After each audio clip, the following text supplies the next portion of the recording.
Hello guys, welcome back to my channel under the maple sky. मैं हूँ मेघा और मैं आपके लिए लेकर आई हूँ आज एक और video related to Canada immigration 2026। पिछली कुछ वीडियोस में हमने बात की थी express entry, PNP, work permit, study permit और बहुत सारे चेंजेस जो भी 2026 में आए हैं। तो अगर आपने वो वीडियोस चेकआउट नहीं की तो please go check it out. हमारी आज की वीडियो का टॉपिक है मास डिपोटेशंस इन 2026। हर जगह ये न्यूज़ है कि कनाडा गवर्नमेंट 2026 में बहुत सी मास डिपोटेशंस करने वाली हैं। इनके बारे में डिटेल में आज समझेंगे कि कौन लोग इम्पैक्ट होंगे, किनको डरने की बिल्कुल भी ज़रूरत नहीं है, क्योंकि रिसेंटली हमने ये देखा है कि काफ़ी लोग जो कि स्टूडेंट परमिट पे हैं या फिर वर्क परमिट पे हैं या किसी और स्टेटस पर हैं, उनमें काफ़ी एक पैनिक क्रिएट हो गया है। तो इसको डिटेल में समझेंगे आज इस वीडियो में कि कौन लोग इम्पैक्ट होने वाले हैं। अब सबसे पहले ये समझते हैं कि डिपोटेशन होता क्या है।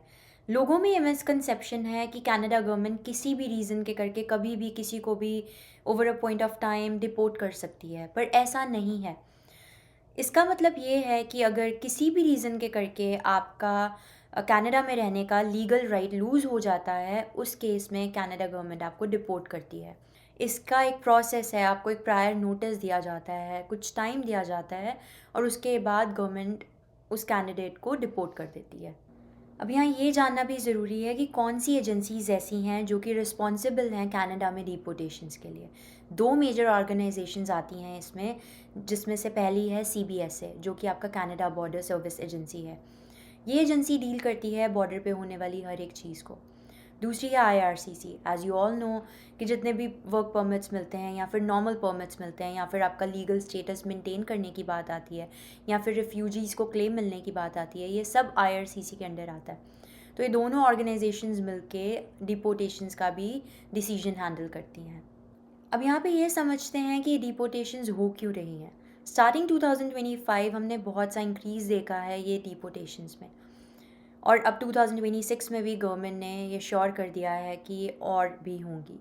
तो इसके पीछे क्या रीज़न है, इसके बारे में जानते हैं। ये मेन 4 रीज़न्स हैं जिसके बारे में हम इस वीडियो में बात करेंगे, जिससे आप समझ सकते हैं कि कनाडा गवर्नमेंट ने ये डिसीजन क्यों लिया। सबसे पहले तो कई लोगों का स्टेटस एक्सपायर होने वाला है 2026 में, तो लोग टाइमली अपना वर्क परमिट रिन्यू नहीं करवाते या फिर अब अपकमिंग चेंजेस के कर कर सिर्फ वैलिड वीज़ाज़ ही रिन्यू होंगे। इन डिमांड जॉब ऑफर्स जिनके पास हैं वो ही रिन्यू होंगे वीज़ाज़, एक्सेप्ट फॉर दैट और लोग आउट ऑफ स्टेटस चले जाएंगे। आउट ऑफ स्टेटस का मतलब है जब आप कोई भी स्टेटस मेंटेन नहीं कर पाते कंट्री में, तब आप आउट ऑफ स्टेटस चले जाते हैं या फिर आप विदाउट स्टेटस हो जाते हैं। उस केस में आपका डिपोर्ट होने का रिस्क उतना ही ज़्यादा बढ़ जाता है। दूसरा बड़ा मेन रीज़न है रिफ्यूजी क्लेम्स का बैकलॉग क्रिएट हो जाना। इतने सारे रिफ्यूजी के क्लेम्स पेंडिंग हैं अभी गवर्नमेंट के पास, और उनके क्लेम्स रिजेक्ट हो चुके हैं या फिर उनकी अपील्स भी ख़त्म हो चुकी हैं। उनके अगेंस्ट ऑलरेडी गवर्नमेंट ने रिमूवल ऑर्डर्स इनिशिएट कर दिए हुए हैं। तो अब गवर्नमेंट को सिर्फ उन पुराने केसेस को जो पेंडिंग हैं उनको एक्टिवली बस क्लियर करना है। तो उन लोगों के लिए बहुत ज़्यादा रिस्क है जो कि रिफ्यूजी स्टेटस पर थे और अब उनके क्लेम्स रिजेक्ट हो चुके हैं। अब यहाँ पे थर्ड रीज़न को समझते हैं, जो कि है इमिग्रेशन का प्रेशर। आपको मैंने अपनी पिछली वीडियोस में बताया ही था कि इमिग्रेशन सिस्टम पर कितना प्रेशर है because of housing, health care, jobs. इतनी ज़्यादा यहाँ पर क्राइसिस आ चुकी है कि ये संभलना मुश्किल हो गया। तो गवर्नमेंट अब ये ट्राई कर रही है कि जितना टेम्प्रेरी रेजिडेंट का इनफ्लो कम हो जाएगा, उतना ईजी हो जाएगा इन सब चीज़ों को मैनेज करना, वापस ट्रैक पर लेकर आना। इसीलिए इस सब से डील करने के लिए गवर्नमेंट अब ये ट्राई कर रही है कि उन लोगों को डिपोर्ट कर दिया जाए जो कि इनवैलिड स्टेटस पर हैं।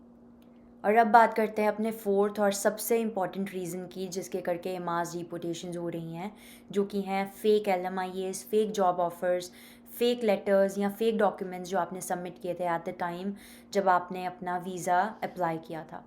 तो गवर्नमेंट इन केसेस को तो बहुत ही सीरियसली ले रही है, चाहे वो केसेस कितने मर्ज़ी पुराने हों या फिर अभी के अभी पिछले साल में हो या इस साल में हो या फिर आज से 5 साल पुराना केस ही क्यों ना हो। गवर्नमेंट उन केसेस पे सबसे ज़्यादा फोकस कर रही है जहाँ पर कुछ भी तरह से उनको लगता है इलीगली हुआ है। इन सब के अलावा एक बहुत ही मेजर कैटेगरी है जो कि डिपोटेशंस में सबसे ज़्यादा कंट्रीब्यूट करती हैं, या गवर्नमेंट यहाँ पर डिपोटेशंस को सबसे ज़्यादा सीरियसली लेती हैं, और वो हैं जहाँ पर सीरियस क्राइम्स हुए हों, या फिर कोई फ्रॉड हुआ हो, या फिर किसी पर्सन ने रिपीटेड ऑफेंसेस किए हों। वो चाहे फिर टेम्प्रेरी रेजिडेंट हो या फिर कोई पीआर होल्डर भी हो, वो सब डिपोर्ट हो सकते हैं।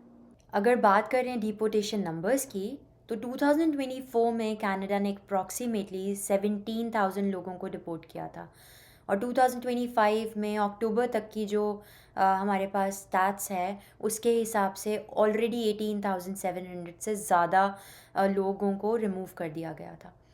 इस ट्रेंड के अकॉर्डिंग अगर हम देखें तो एवरी वीक 400 जो लोग हैं वो डिपोर्ट होते हैं कनाडा में, जो पिछले 10 सालों में कभी भी नहीं हुआ। तो ये फास्टेस्ट पेस मानी जा रही है इन 10 सालों में जो लोगों को डिपोर्ट किया गया।